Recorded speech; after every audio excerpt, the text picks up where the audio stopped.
Hi friends, Sunil here. Welcome back to this channel. In this session we are going to do a simple program to find the factors of a given number. The factors of a number are the number which divides the given number completely without leaving any remainder. That means here the factors of 28 are 1, 2, 4, 7, 14 and 28. So this 28 is completely divisible by these numbers. So if you divide 28 by any of these numbers, you will get the remainder as 0. Here 1 into 28 is 28. So 28 is completely divisible by 1.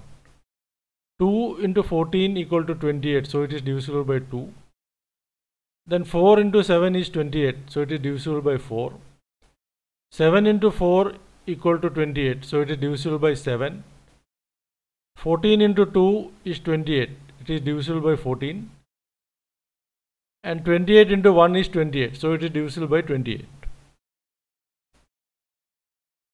So the first number 1 and the given number itself are always the factors of the given number.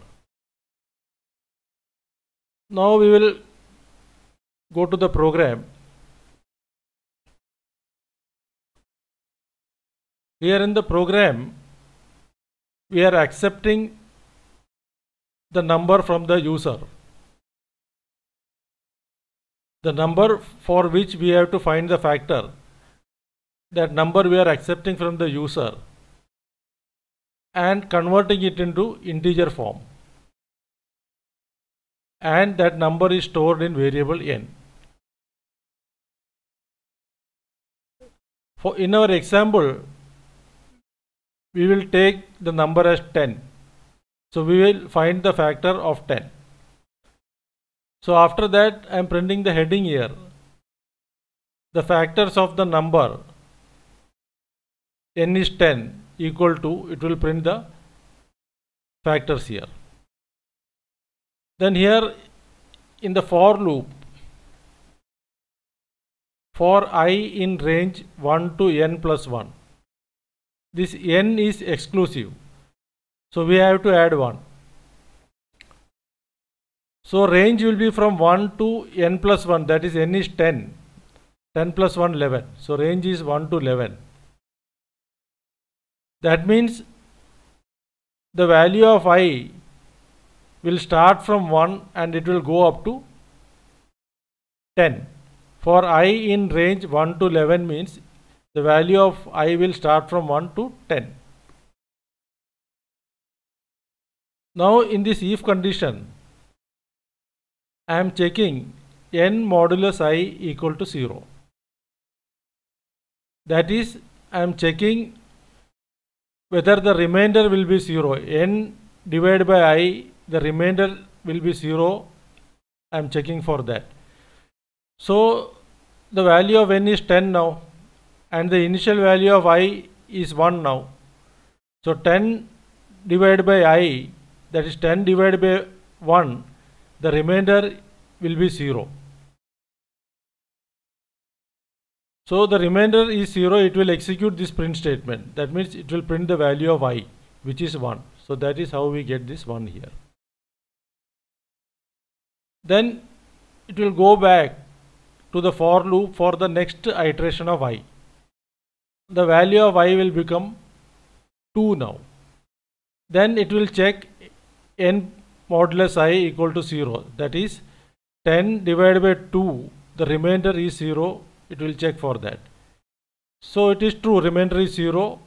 So it will print the value of I, which is 2. So that is how we get this 2 here.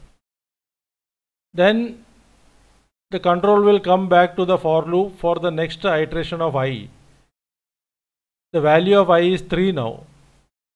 So this condition is not satisfied because the remainder is not going to be 0 when you are dividing by the value of I 3. So it will go back without printing. Then value of I becomes 4. So 10 modulus 4 is not equal to 0. So 10 divided by 4, you are not going to get the remainder as 0. So it will again loop back without printing. The value of I becomes 5. Then it will again check 10 modulus 5 equal to 0. So this time it is true. 10 divided by 5, you are going to get the remainder as 0. So that value of I, that is the divisor, value of the divisor, that will be printed here. That is a factor. So after executing the print statement, it will go back for the next value of I, which is 6. So for values of I 6, 7, 8 and 9, the remainder is not going to be 0. So it will not execute the print statement. After that, when the value of I becomes 10, n modulus I will be 0 because 10 divided by 10 will be 0. So it will print the value of I. So that is how this 10 is getting printed. So hope you understood the logic. So whenever the remainder is 0, the value of I, that is the divisor, is a factor, and that factor will be printed here.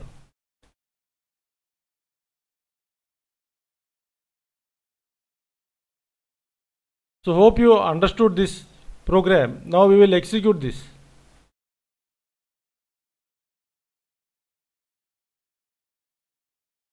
So here it is asking for the number.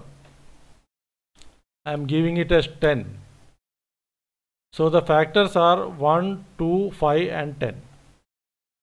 Now we will run for some other value. So now I am giving the number as 28. So the factors of 28 are 1, 2, 4, 7, 14 and 28. So that's it for this video now. If you are having any doubts, put in the comment box. So see you in the next video very soon. Thanks very much.